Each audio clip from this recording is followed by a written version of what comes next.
For over 50 years, Martin Scorsese has been the director who defined the gangster. Goodfellas made us feel the rush, the swagger, the thrill of living outside the law. I swear on my fucking mother, if you touch her again, you're dead! Oh. Casino showed us the spectacle of greed on the Vegas Strip. His mobsters were sharp-dressed, fast-talking, and magnetic.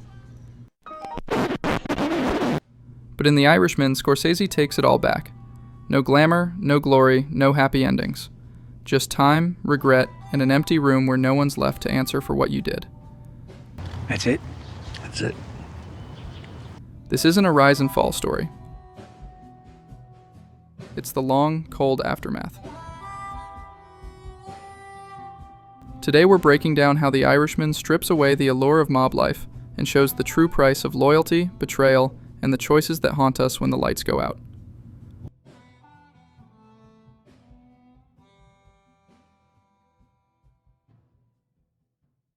Let's rewind. For decades, mob movies were intoxicating. The suits, the cash, the camaraderie, they had style. Even Scorsese himself helped build that mythology. Goodfellas wasn't just a film, it was a shot of adrenaline. As far back as I can remember, I always wanted to be a gangster. As far back as I can remember, I always wanted to be a gangster. That line gave us the fantasy of living big, fast, and free. The mob genre thrived on that duality. Yes, the characters were violent criminals.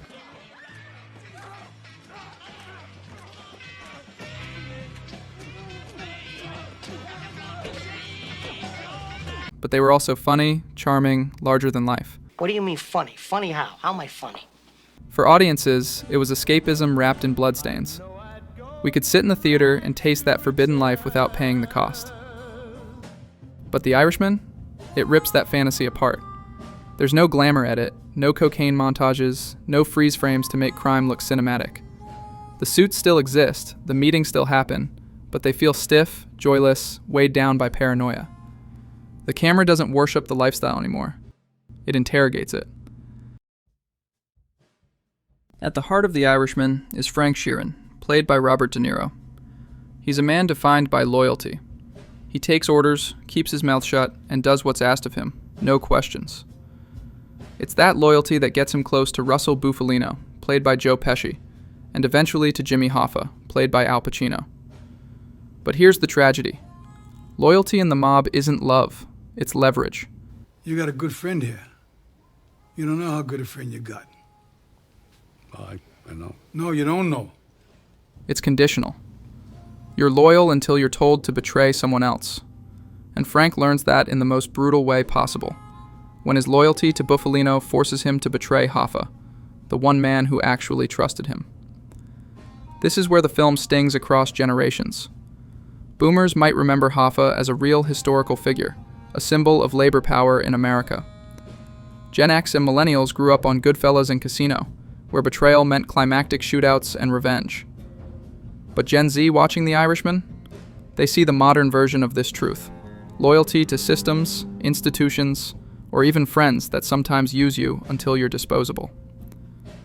Scorsese makes it clear. Loyalty isn't noble in this world. It's just the currency of survival, and it always comes with a bill. The film's central betrayal, Frank killing Hoffa, isn't played like a Hollywood twist. There's no dramatic score swelling, no operatic bloodbath. Instead, it's quiet, methodical, almost pathetic.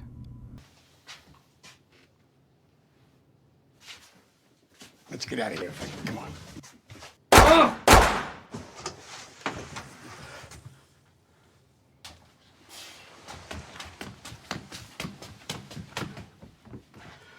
And that's the point. Betrayal in The Irishman doesn't explode.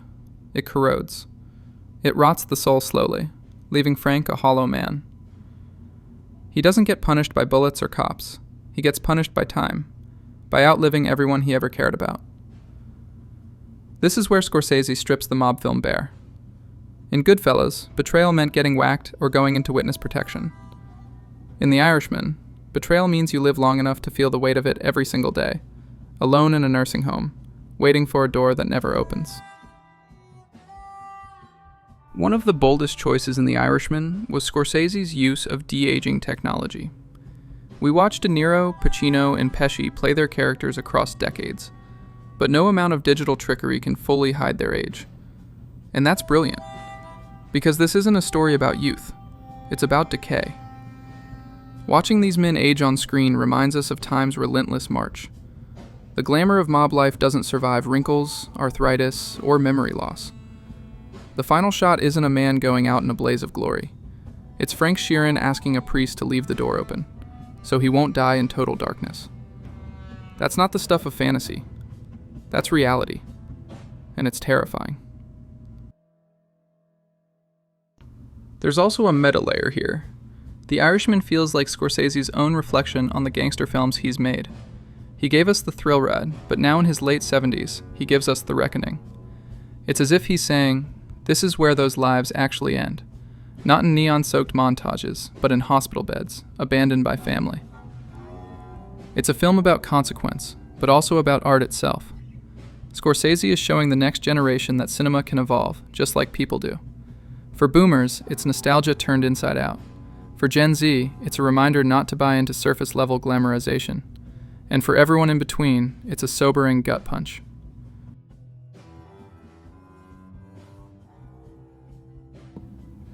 At the end of the day, The Irishman isn't just a gangster movie.